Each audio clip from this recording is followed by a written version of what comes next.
I can tell you that every potato, which is a basic food, has the most deadly pesticide in it of any food that we have.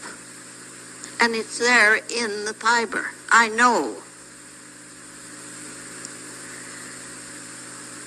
You buy an apple, another basic food, and you're buying a lethal dose of arsenic of lead because it's sprayed 4 times during its maturity. And that is in the fiber. People say, oh, I peel it. It's not in the peeling. It's in the fiber itself as well. What are we up to now? They radiate your food to keep it as long as it can't decay because there's no action left when that radiation hits it. What are we going to do about all this? Your government will tell you there isn't enough there to cause any trouble.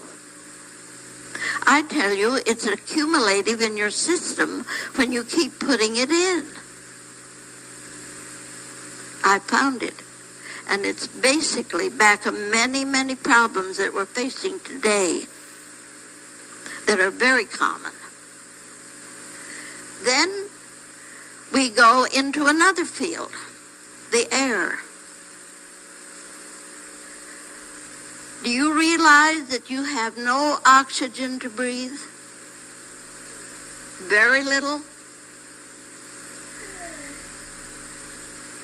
You're losing your balance.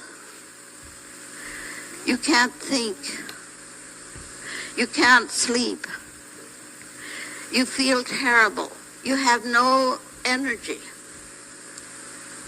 That's one of the first complaints that I get.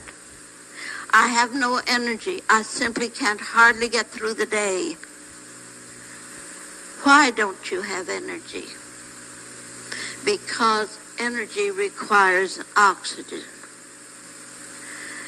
I get phone calls from coast to coast and even from across the waters with the same complaint. When I went to investigate it, I found there are several reasons, and I had a little experience of my own. The air is filled with carbon monoxide. What does that come from?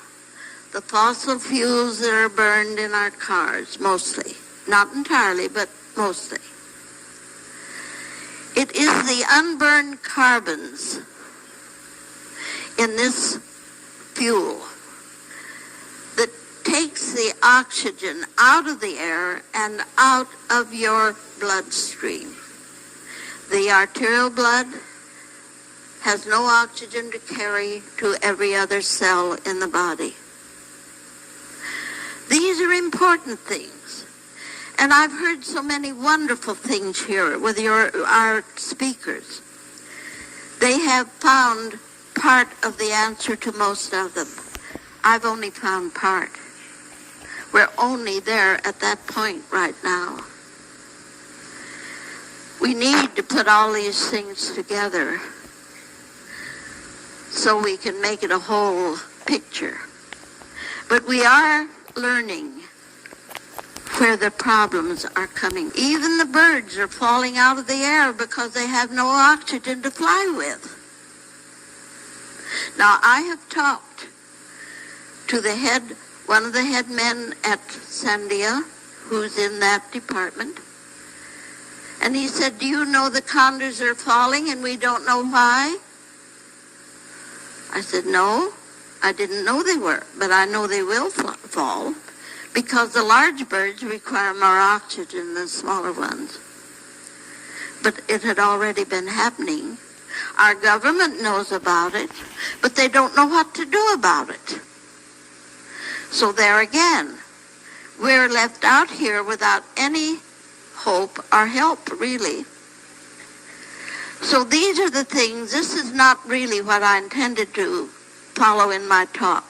But it seemed to me, listening to our speakers here, talking to people, and having a background that I have, I felt that we needed to get this operation out to the people so they will know they're not dealing with something that can't be individually corrected.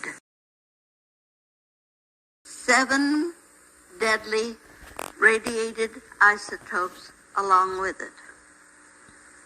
Now, I check all of this.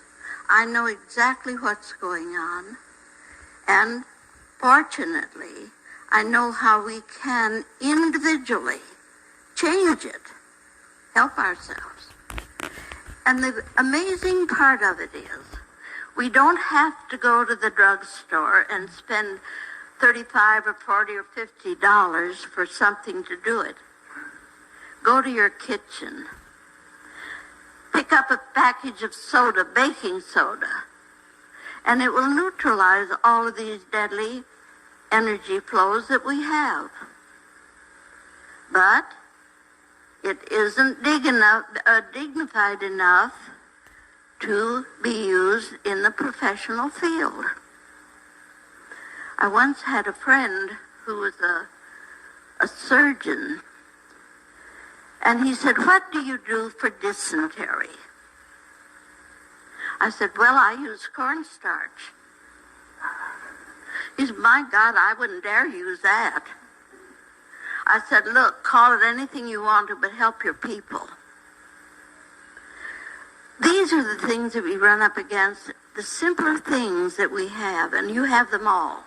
That's why I'm interested in getting this information to you, because it is handy. We don't have to go out and spend a lot of money.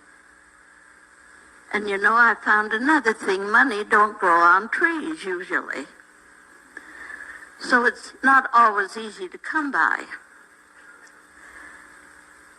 If this, and this is not the only thing now, I'm going back to what they call the flu. There was not a live entity in this. It was an energy. Now, friends, all of the work I do, all of the evaluations I make, is based on the flow of energy. If we can understand just a little of that, we can help ourselves to a very great extent.